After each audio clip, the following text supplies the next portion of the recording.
Brilliant. So my name is Jacob. I'm an ex-prisoner and I started an organisation called Offploy 10 years ago. We mentor and support people with criminal convictions on one side of what we do. The other side of what we do is we advise employers like you, as I've already said, to employ people like me. We've got some amazing clients like Serco, Balfour Beatty, Amazon, all the big names. They come to us to say, right, we want to employ people with convictions. We're not sure where to start. We are considering going to prisons and doing it as a bit of a dedicated social impact project, but we want to make it business as usual. We want our HR team to feel confident. We want our social impact team to get the data from HR. We want legal and compliance to be brought in.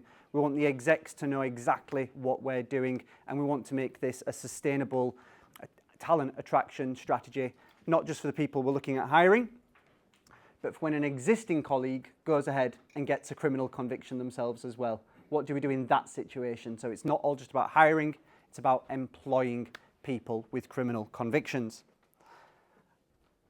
I've stood at the wrong side. If anyone's got a phone and you want to connect on LinkedIn, that's there. I post all the time around how businesses like you can employ people with criminal convictions, stats, facts, case studies. If you can't get it there, just find me on LinkedIn. It's Jacob Hill, a little padlock, and I'm dressed as a prisoner, stood very camply. You'll love it. Interest of time, I'm going to keep moving. So when we think about a person with a conviction, does this guy come to mind? Before we got involved with all of this work, maybe. This is the image I had of someone with a criminal conviction, maybe from Shawshank Redemption, Prison Break, Orange is the New Black. I tried to think of some British references. Porridge? Yeah, Porridge. This was what I thought a person with a conviction looked like until I ended up in prison. You see, I'm the son of 2 police officers. I had a camping business that was externally successful. Does anyone here love camping? Yeah, this is why no tents were sold. That was 21 years old, £300,000 investment at university, camping for music festivals. I won awards off Richard Branson, won one off Prince Andrew, but I don't talk about that anymore. I had all these different accolades and I lost all the money. It didn't work out. I failed at the business. I got involved with drugs. I was arrested for possession with intent to supply, sentenced to 28 months. Mum's a police officer, dad's a retired drugs investigator. So for my family in one night, turned their world upside down, but they were the first people to meet me outside the police station. They visited me every 2 weeks. Dad drove me to an event last week and stayed in the audience. He tried to grab the microphone, but we stopped him. My family are amazing, and that's privilege right there. And that when I was in prison, I saw the amazing potential of human beings and what they are capable of. My line manager was a chap called Ralph. We sewed together 200 pairs of boxer shorts every day. Amazing for this PPE activity we're talking about. It's possible, it's doable. I would employ Ralph. This is why I started Offploy. But when we think of people with convictions, we always think of prisoners. Your social value targets will be probably something like NT5, Social Value Portal, Thrive. I'm the interim CEO of the Institute for Social Value, so I know my little bit about the numbers and social value reporting. It's not always prison leavers. Your MOJ targets will be prison leavers. But an ex-offender is someone with a criminal conviction. They may have never seen the inside of a prison cell. In fact, only 1 in 10 people sentenced goes to prison. 9 get community-based sentences. So how does your application process and your policies hold up outside of prison leaver-specific recruitment? Because if you get it right for everyone, the prison leaver part is easy.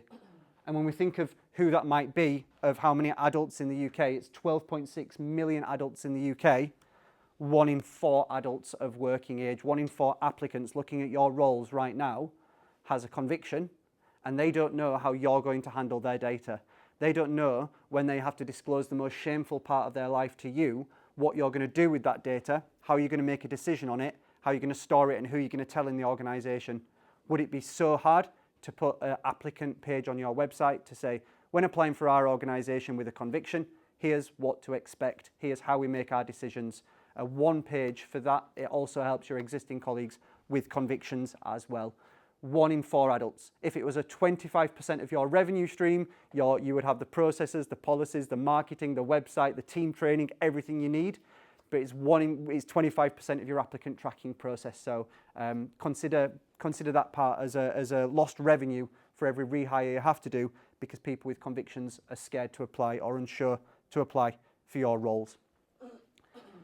A tiny bit about Offploy. We are celebrating our 10th year this year at the 28th of May. I'm super excited about that.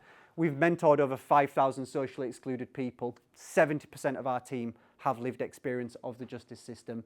And last year we generated over £12 million in social return on investment. We've got some amazing clients. Serco is the one I want to touch on today because they have 32,000 staff and they worked with Offploy across 36 of their staff and our team to build an end-to-end process where they ask the question, how they track the data, how they mentor people in work, how they bring their executives on board, how they bring their clients on board, how they get around the vetting challenges that the MOJ might impose upon them. All of these things is what Serco have come to us to do, and we've been working with them over a 2-3 year partnership. For every 100 people we support, there's 55 fewer offences committed, so we'd love for you all to be part of that. And through our work with employers like yourselves, we've unlocked over 60,000 roles for people with criminal records. By 2036, I want that to be 1 million roles unlocked. So if you could help us be a part of that. 2030, excuse me, not 2036. Sorry, Rick, bringing the timeline forward. I want that to be 1 million roles unlocked. So if you could be a part of that, I would absolutely love that. Okay, last bit then. So why do businesses employ people with criminal convictions? They often start off with as a social value leader or a good-willed person in the organisation running off to a prison and starting a project. That's everything you guys are doing, which is like, great, let's do it. Let's go to a local prison and do that. What's the business case? Let's figure out the business case for every organisation. So there's the social value and business development piece.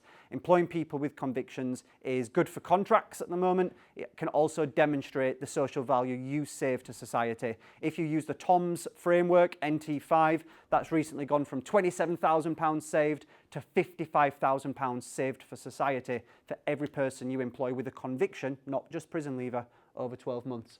The recruitment and retention piece is there. We've already heard it from Ivan that it's 11% retention increase there. Timson see a 9% increase. It's phenomenal. The retention is through the roof and it's 25% of your applicants who might not be sure whether they should apply for your organisation. Whether you want to employ people with convictions or not, there's a legal and compliance bit as well. Check you're asking the question correctly. Check you're not storing data that you don't need to be storing. Check you're not over DBS checking a certain role. The first two result in a fine equivalent to 4% of your revenue. Can you quickly do the maths? The last one, you might like this, results in your directors going to prison. So, whatever you need to do, get them there some way or another. We advise employers to employ people with convictions through a 7-step iceberg methodology. Most people start at broad talent attraction. We say get your inclusive culture, your policies and your risk management right first. These slides are going to be made available afterwards. I would rather spend time listening to you and talking to you today. So this is why you could, should and how you employ people with criminal convictions.